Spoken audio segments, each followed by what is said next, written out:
Well, howdy everybody. My name's Cooter Pickleberry. This is FloridaMan Cooking, and today we're going to make some Marry Me chicken.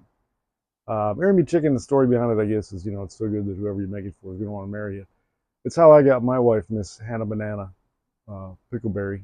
I met her up in New York, made her some chicken. Now we're married for 20 years, so it works, I guess. I don't know. It's pretty good stuff. It used to be called Tuscan chicken until somebody marketed it differently, but it's really good. You're going to like it. Stick around. We'll make some for you.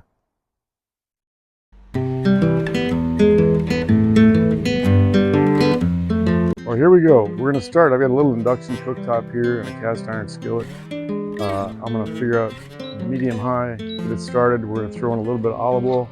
I've been thinking about myself today. And a couple of tablespoons of butter.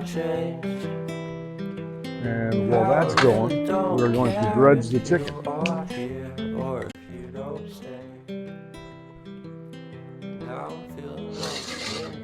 If we're dredging the chicken, we've already got salt and pepper on it. We're just going to stick it in a little bit of flour.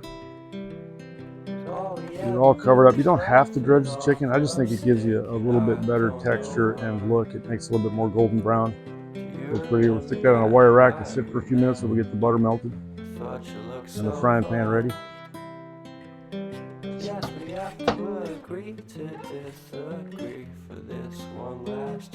You're hearing weird noises. That's because my dog Pickles, her clipper, just got spayed and she's wearing a big, what's her life jacket.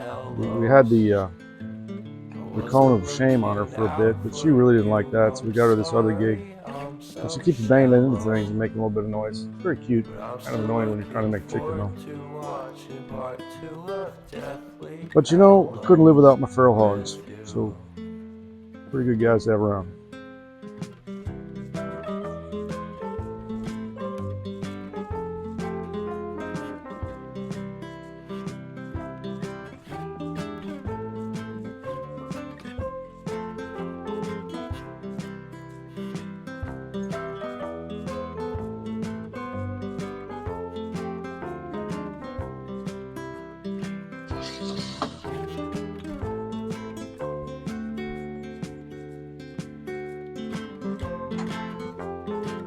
Okay, looks like we're going pretty good on this stuff, so let's throw some chicken on. I don't care if I got much at all here in this small town, 'cause in the end we're all buried deep inside the same hole in the ground.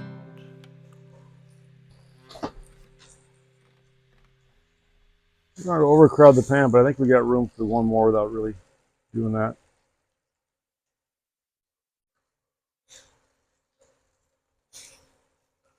All right, so normally this recipe calls for chicken breasts. I use chicken thighs because I like them better. They're a little bit cheaper. They're more flavorful. They're less likely to dry out. They don't get stringy. I'm just not a big chicken breast guy. More of a thigh man than a breast man, I guess, if you want to say it that way. I'm just going to let these cook down for a couple minutes. We'll be right back.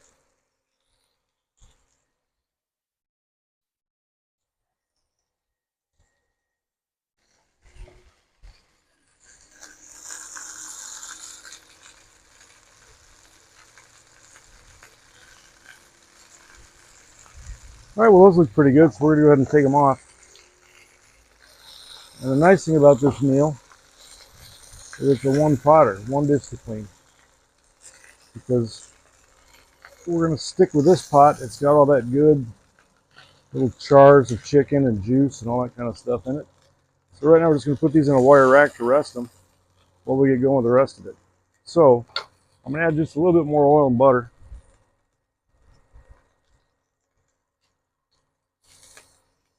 And we're going to throw a little bit of onion in here. The original recipe doesn't really say that, but most Italian food uses onion and it uses a dry wine of some sort. So we're going to do both, even though they're not in the original recipe. That's just how I do it. It's good. So that's about a half of white onion. We'll just soften that up a little bit. Gosh, that smells good. Kind of deglaze a little bit using the onion as a deglazing agent.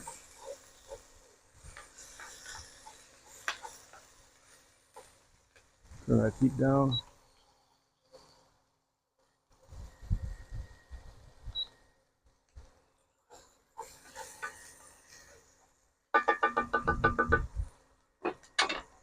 Stick a little tomato paste on top of that. Probably, I'm going to say maybe, I don't know, 2 tablespoons-ish. And that's really a little bit of flavor, although the sun-dried tomatoes are going to give you plenty of flavor, but it's also for color. It just really makes it look pretty.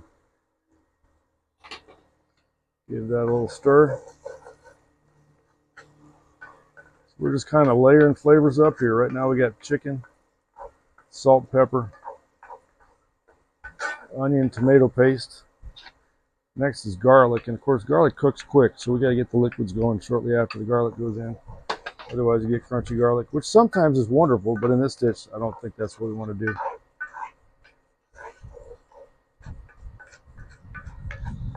Ah, that aroma is, I wish this was smell-o-vision. I don't think they have that yet.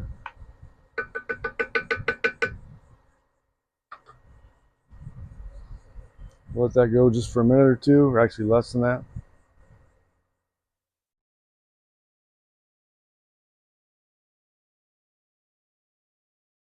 That's about right, I think. Now we're going to throw in some chicken stock.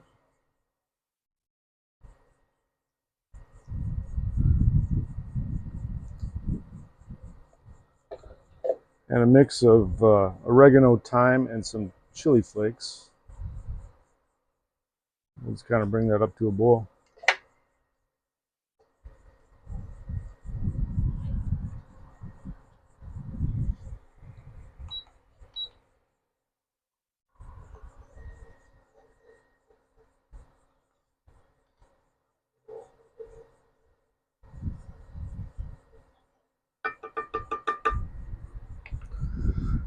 So we bring it up to a boil and then reduce it a little bit.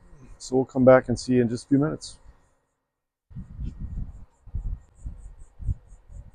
So we got a nice little mellow boil going. We're just going to throw a little bit of white wine in here. This is a Sauvignon Blanc, which is kind of a dry white wine. Just a little bit of flavor with that. And as we boil it, of course, we'll burn the alcohol off. So you can give this to kids and they won't get drunk.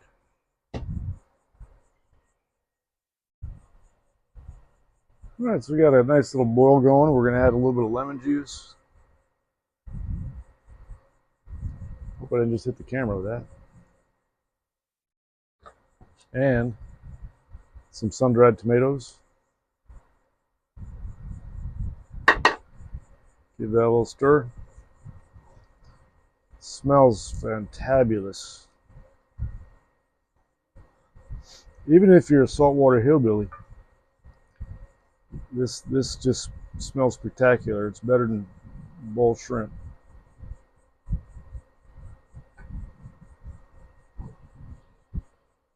Kind of pretty looking too. So the only thing we really have left to do is some cheese and some cream. We're just going to boil off a little bit more of the liquid here, get a little bit thicker. And then we're going to add some fresh grated Parmesan in. It's probably about, I don't know, I guess 2-3 ounces that I grated. And we're going to stick that in. Of course, that'll thicken the whole thing up pretty nicely.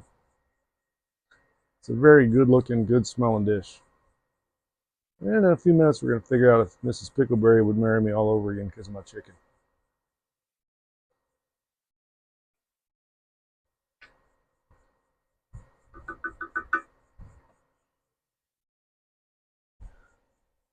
All right, I think we reduced it down a little bit here. It smells spectacular. We're going to add a little bit of cream, and we do this to color. So this isn't really a measurement so much. I want to keep that red hue to it from the tomato paste. But I want a little bit of cream in it. So we're going to add just a little bit more.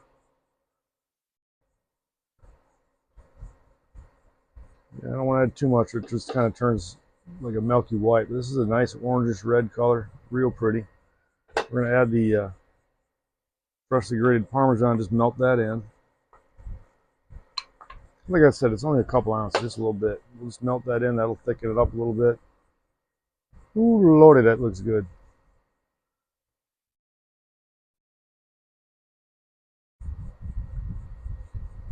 So the total cook time on this is under 20 minutes. It's, you know, a couple minutes of prep and cutting up stuff and stuff, but it's a pretty quick, easy weeknight meal, and you're gonna love it. So now we're gonna add the chicken back in and just let it sit and warm back up. The chicken was pretty much cooked all the way through, so really all we're doing here is just kind of warming it up.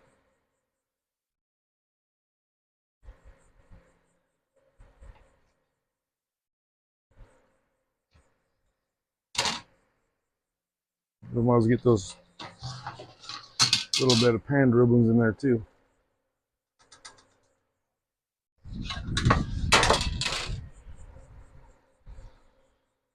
We'll flip these over, and I forgot a spoon. I'm gonna run inside, get a spoon, and just spoon it over the top a little bit too.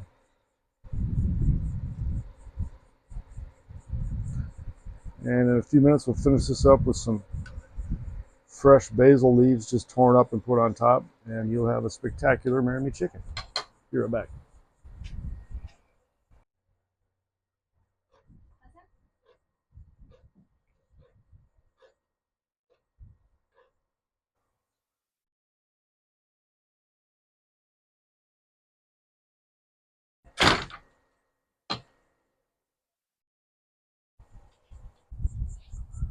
All right,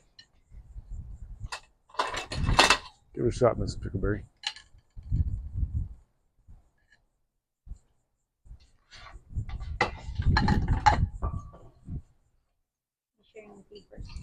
Just have a bite. Let me know what you think. Then I'll have a bite.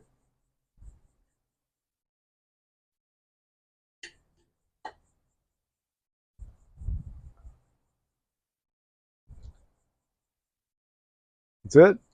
Want to get married? Want to get married? Want to get married? Yeah, it's actually really good. It has, you taste the tomato. It's tender. Okay. Yeah. That's really good. I like it. Anyway, that's it. Thanks for joining us today. Come back and see us again real soon. God bless.